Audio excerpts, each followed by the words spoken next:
ጫባ ባሚያ ማቋ አሰም ቃንቅ አለ ባሚያ ኦን ከጽና ከጽ Chaba, how old are you? Sijui miaka yangu mimi. Chaba, mimi sita ama uko iyo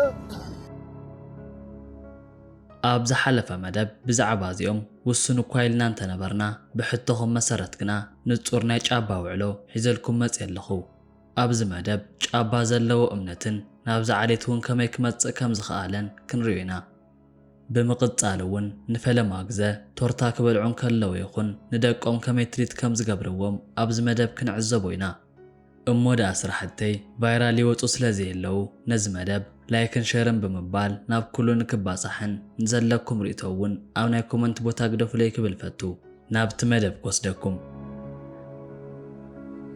أب سمين تنزانيا نيتعابج أكا لاب زخونة أبيا ساقروبا زركبو إزوم عاليت هادينوم زبالعوك خون انكالو كحرسون كعصدون ترايا ما يفلتون نصباح زبها الهوات بفتوم كم زي باللوم يزربيو Chaba, do you have a religion? Hatuna sisi deni. Wabe endo deni ya ishawak. مودا جابا ሃይማኖትን ታይ ከም ዝኾነ ክሕተትም ከሎ ንሱ ዝሃቦ መልስግና ኣብ ሓደ ናይ ገረብ ቦታ ኮይኖም ናብ ፀሓይ ይኹን ወርሕን ከዋኽብትን ከም ዝጽልዩን ንሳቶም ከም ኣምልኾት ስርዓት ገይሮም ነቲ ተዋህቦም ብርሃን ከም ዘመስግኑ ገሊጹ እዩ ብምቕጻል ድማ ንፈለማ ግዘ ቶርታ ክበልዑ ዘርኣይዎ ሪኣክሽን ነዚ ይመስል ነይሩ ኣስዒቡ ጫባ ማለት እንታይ ማለት ምዃኑን ክንደይ ዕድመ ከም ዝገበረን ተሓቲቱ ዝሃቦ መልሲ ድማ ኣብ መበል ክንደይ ክፍለ ዘመን ከም እተወልደ ዘይፈልጥን ወለዱ ወሊዶም ኣብ በዓቲ ከም ዝገደፍዎን ገሊጹ እዩ Wazazi wangu walionizaa wakaniacha kule kwenye pango nikaitwa Chaba.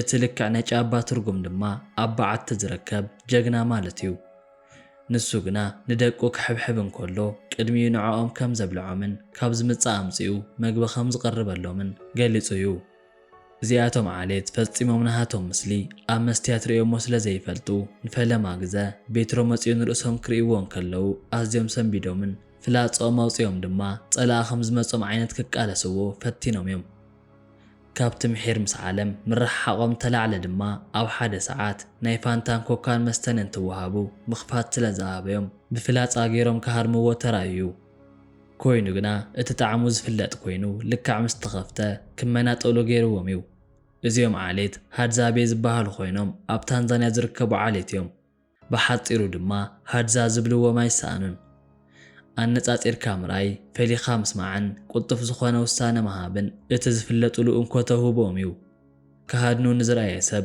ኣዝዩ መስደመሚ ተግባር እዩ ምስቲ ሕጂ ዘሎ ዘመናዊ ዓለም ተላለዩሉ ወቕቲ ድማ ቅድሚ 150 ዓመታት ከም ዝነበረ ይግለጽ እዩ ክሳብ ሕጂ ግዘ ነቲ ናይ ጥንቲ ባህሎም ሒዞሞ እኳ እንተጸንሑ ዓሌቶም ናይ ምቕጻል ትልሚ ግና ኣብ ፈተና ኣትዩ ዝርከብ ኣብ ዓለም ዘለው ናይ ሃድዛ ኣህዛብ 1500 ሰባት ጥራይ ከም ዝኾኑ ይሕበር እዩ መነባብሮኦም ጥራይ ዘይኮነስ ቋንቋኦም እውን ምስ ካልኦት ናይ ታንዛንያ ህዝቢ ዝራኸብ ኣይኮነን እዚኦም ማኪና ሪኦም ዘይፈልጡ ዓሌት እውን ኣብ ሓደ ሰዓት ጫባ ነዛ ማኪና ክገንሕ ዕድል ረኺቡ እዩ ኮይኑ ግና ዝምስኦም ዝነበረ ሰብ ሃንደበት ናይ ክላክ ድምፂ እንተስምዕ ካብ ወሪዶም ከሃድሙ ገይርዎም እዩ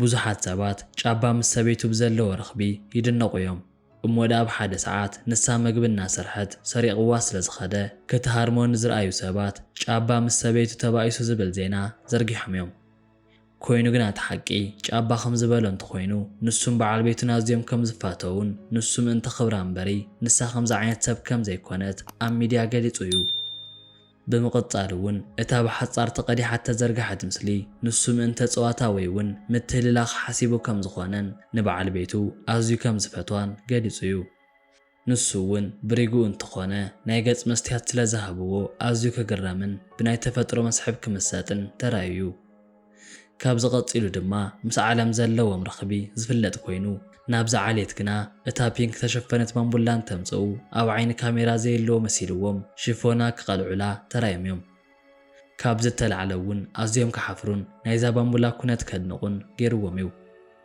ናብዚኦም ዓሌት ንምኻድ ብፈለማ ናብ ዳሬ ሰላም ብምቕጻል ድማ ናብ ኣሩሽ ብምጓዓዝዩ እቲ ቀንዲ ክንፈልጦ ዝግባእ ድማ ብዘይገለ መራሕ ናይቲ ዓዲ ነዞም ዓሌት ክትረክብ ኣይከኣልን። ምክንያቱ እውን ኣብዚ ጫካ ውሽጢ እንታይ ከም ዘጓንፈካ ዝፍለጥ ነገር የለን። ኣብዚ ዘመናዊ ዓለም ገዛ ንምስራሕ ዝወስደልና ዓመታት ግዜ ኣብዚኦም ዓሌት ገና ገዛ ንምስራሕ ኣዝዩ ቀሊል ነገር እዩ። ከም ሓደ ህይወት ንምስዓር ዝፅዕር ሰብ ኣብዚኦም ዓሌት እውን እቲ እንኮነ ህይወቶም መገዲ ምህዳን ጥራይ እዩ። ናብቲ ሃደን ክወፁን ከለው ድማ ካራን ማዕፂድን ብምሓዝ ምስኡ እውን ፍላፃን ኣይግድን እዩ። እዚኦም ዓሌት ዘይበልዕዎ ዓይነት እንስሳ ስለዘየሎ ልክዕ ናብ ሃደን ምስ ወፁ ዝረኣይዎ ኩሉ ናብ መሓዝ ክኣትው ናይ ግድን ኮይኑዎም እዩ። ሓንሳብ ናብ ዓይኖም ውሽጢ ዝኣተወ እንስሳ ኣይኮነን ናብኦም ደይቡ ናብ ከውሕተ ዝኣተው እውን ዝመሓር ኣይኮነን። ኣብዚ ዓሌት ዓሊምካ ምስሓት ይኹን ብመከራት ተረኸበ እንስሳ ክሃድም ክኢሉ ማለት ናይ ዕለታዊ መግቢ ከም ቀሊ ምሕላፍ ማለት እዩ። ብኡ ምኽንያት ድማ መብዛሕትኡ ግዜ ካብዚኦም ዓሌት ተለኣኸ ፍላፃ ዕላምኡ ክወቅዕ ናይ ግድን ኮይኑ እዩ። ልክዕ ምስ ተሃርመ እውን ናብኡ ብምጉያይ ህይወቱ ክሓልፍ ምስ ገበሩ ንእሽተይ እንተኮይኑ ኣብ ቀበቶ ብምግባር ዓብ እንተኮይኑ ድማ ኣብ ማእገሮም ብምሕዛል መገደም ክቕፅሉ እዩ ዝረአ። ጫባ ኣዝዩ ዝፈትዎ እንስሳን በብመዓልቲ ተዝበልዖ ዘይስልችዎን ድማ ህበ እዩ። ብፍላይ መዓኮሩን እቶም ደረቓት ኣዕፅምቱን ምብላዕ ኣይኮነን ብጋህዲ ኣብ ሕልሚ ከይተረፈ ዝሪኦ ብሉፅ መግቢ እዩ። ኣብዚ ሕጂ እዚኦም ዓይነት እንስሳት ኣብ ቀትሪ ክህደኑ ስለዘይከኣሉ ብምሸት ክኸድዎም ጀሚሮም እዮም። ኣብዚኦም ዓሌት ናይ ተባዕታይን ኣንስታይን ስራሕ ክፍፍል ይፍለጥ እዩ። ተባዕትዮ ናብ ምህዳን ክወፁን ከለው ኣዋልድ ድማ ኣብቲ ከባቢ ብምዃን ዕንፀይቲ ኣሬን ምናልባሽ መግቢ ተዘያምፅኦም ብዝብል ሱራት ብምእራይ መግቢ ከዳልዋ እዩ ዝረአ። ኣብ ኢዶም ዝኣተወ ሹሻይ ኩሎም ነበርቲ ዝሰፈር ተኣኪቦም ብሓንሳብ ጠቢስካ ናይ ምብላዕ ልምዲ ዘለዎም እዮም። እዚኦም ዓሌት ናብ ሃደን ቅድሚ ምውፅኦም ቅድሚ ሃደን ይኹን ድሕሪ ሃደን ብዘይ ምቁራፅ ዝገብርዎ ነገር ሽጋራ ምስሓብ እዩ። እቲ ሽጋራ እውን ባዕሎም ዝሰርሕዎ ክኸውን እንከሎ ኣብ ናይ ሃደን ሰዓት ኣቓርቦ ይውስኸልና እዩ ክብሉ ይዛረቡ እዮም። ኣብ ከባቢኦም ሕክምና ክረኽቡ ስለዘይክእሉ ድማ ብገዛእ ርእሶም መድሓኒት ይሰርሑ እዮም። ህፃውንቲ ቅድሚ ናብ ሃደን ምውፅኦም ክስልጥኑ ናይ ግድን እዩ። እቲ ናይ ፈለማ ፈተንኦም እውን ንዕዋፍ ብምዕላም እዩ። መዓር እቲ ካልእ ናይዚኦም ዓሌት መግቢ እዩ። ነዚ መዓር ንክበልዑ እውን ኣናሃብ ዘፋሩ ይኮኑን። በቲ ባህላዊ ኣቀሳስማ ገይሮም ኣናሃብ ካብ ዝርከብዎ ቦታ መዓር ከውፅኡ እዩ ዝረአ። ናይ ቁጥሪ ፍልጠቶም እውን እንተኾነ ክሳብ 5 ዝፈልጡ እንተተረኺቡ እዩ። ብኸምዚ ምኽንያት እውን መብዛሕትኦም ሰዓት ይኹን ዕለት ወይ ድማ ዕድሜኦም ዝፈልጡ ይኮኑን። እሞዳ ኣኽብራት ሰማዕተይ ንሎማዓንቲ ነበረ መደብ ነዚ መስል ነይሩ። ሕጂ እውን ላይክን ሸርን ኣይትረስዑ እናበልኩ ንዘለኩም ርእቶ ድማ ኣብ ናይ ኮመንት ቦታ ጸሓፉለይ ክብል ፈቱ።